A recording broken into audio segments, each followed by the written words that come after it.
Mtazamaji wa Baharia TV, bado naendelea kukusogezea matukio yaliyowahi kujiri miaka kadhaa iliyopita.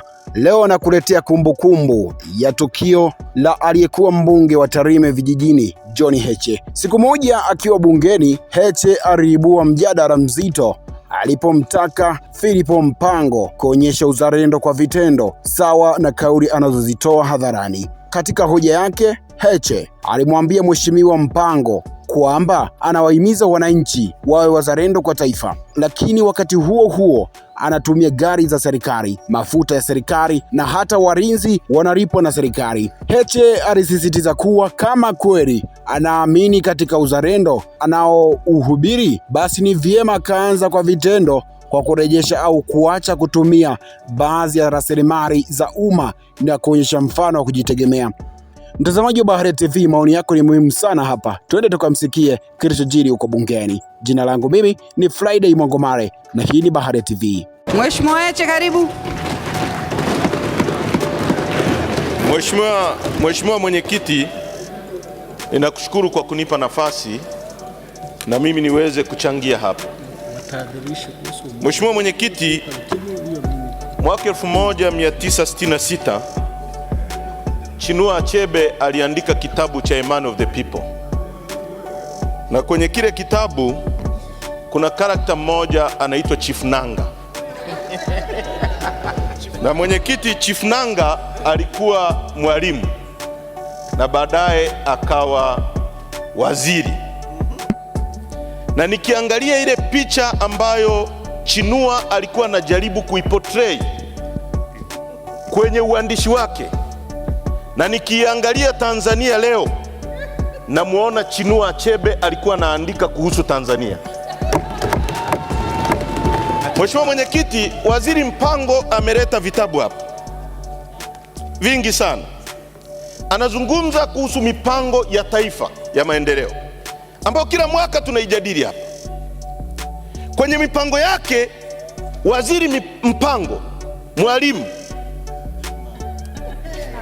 hajazungumza kuhusu kuongeza mishahara ya watumishi ambao ndio anategemea wampe ufanisi kwenye utendaji kazi wake.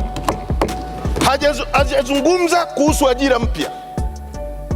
Huyu Waziri Mpango na serikali yenu mmekuwa leo ni propaganda. Watu wakitaka kuzungumza, mnageuza lile jambo lionekane ni jambo baya kwenye society, na watu hao waonekane wanatumiwa na mataifa nje. Kuna kauli imekuwa maarufu sana, wanatumiwa kuhujumu uchumi na watu wasiopenda taifa letu. Hao watu wamewataji, lakini wapo, mnawajua nyinyi. Sasa Waziri Mpango, wewe unaishi maisha mazuri. Kama uzalendo ni kuwa maskini, kuishi vibaya, kuendesha gari mbaya, tuoneshe wewe mfano huo wa uzalendo. Kwa nini wewe hutaki huo uzalendo? Huo uzalendo wa kutokukaa sehemu nzuri ambao mnataka muwaaminishe wa Tanzania kwamba uzalendo ni umaskini. Kwa nini wewe upendi huo uzalendo?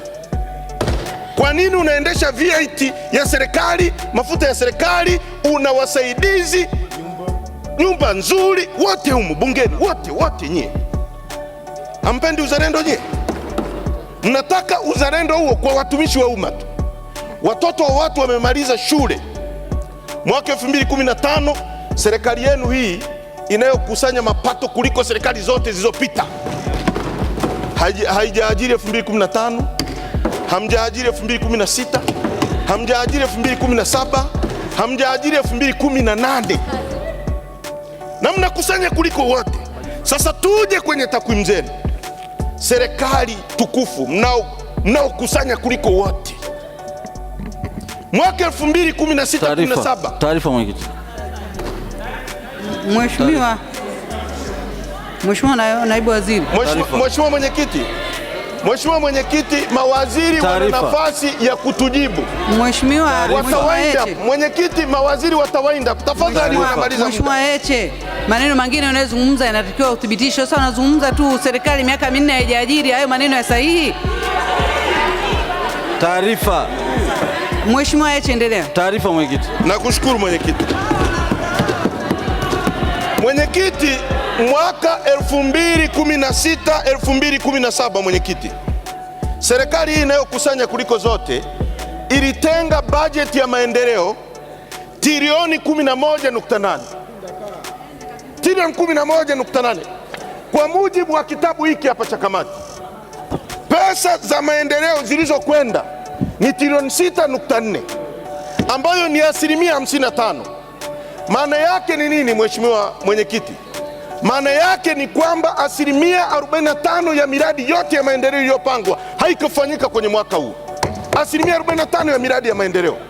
Ina maana shule asilimia 45 hazikujengwa, maji asilimia 45 hayakwenda kwa wananchi, barabara asilimia 45 hazikutengenezwa, miradi yote iliyoibuliwa kutoka kwa wananchi 45% haikutekelezwa. Serikali tukufu inayokusanya kuliko zote ya kina Mpango. Mkikaa hapa mnaimba Stiglas Gorge, SGR, flyover, kana kwamba mwananchi wa kijijini kwangu kule Nyamwaga au Nyanungu anajua SGR maana yake ni nini, au mwananchi wa kijijini kwetu kule Sirari anajua flyover ya Dar es Salaam inamsaidiaje. Leo mmekuja hapo unatuambia kwenye kitabu chako Mpango kwamba kilimo kimekuwa 7.2. Sasa mimi nakuuliza Mpango, kilimo kilichokuwa kwa asilimia 7.2, mmenunua mahindi kiasi gani? Serikali inayokusanya kuliko zote, mmeingia mmekuta gunia la mahindi shilingi 100,000. Sasa hivi gunia la mahindi haliwezi kununua hata mfuko mmoja wa mbolea. Ili ununue mfuko mmoja wa mbolea unahitaji kuuza mahindi gunia 3. Serikali inayopigania wanyonge. Wanyonge mnaojiita ni nyie mnaoendesha ma-VX, lakini wanyonge wa nchi hii hakuna mnyonge hata mmoja mnayempigania. Na mimi nilitegemea Mpango muingie hapa, msijisifu serikali ya wanyonge. Tuambieni mlikuta wanyonge milioni ngapi, na kwa miaka mitatu mmepunguza wanyonge milioni ngapi?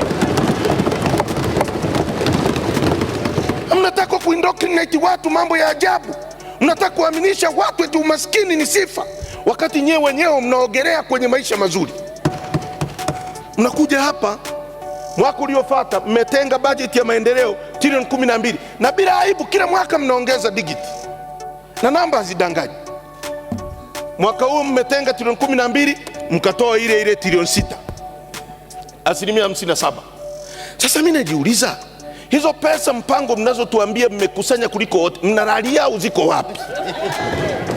Kwa sababu kwa wananchi hazipo, kwenye ajira hamna, kwenye barabara hatuoni, kwenye halmashauri leo mnaondoa capital development grant, local government capital development grant mmeiondoa kwa sababu kila siku inawaletea kweli. Hamjapeleka hata shilingi 100.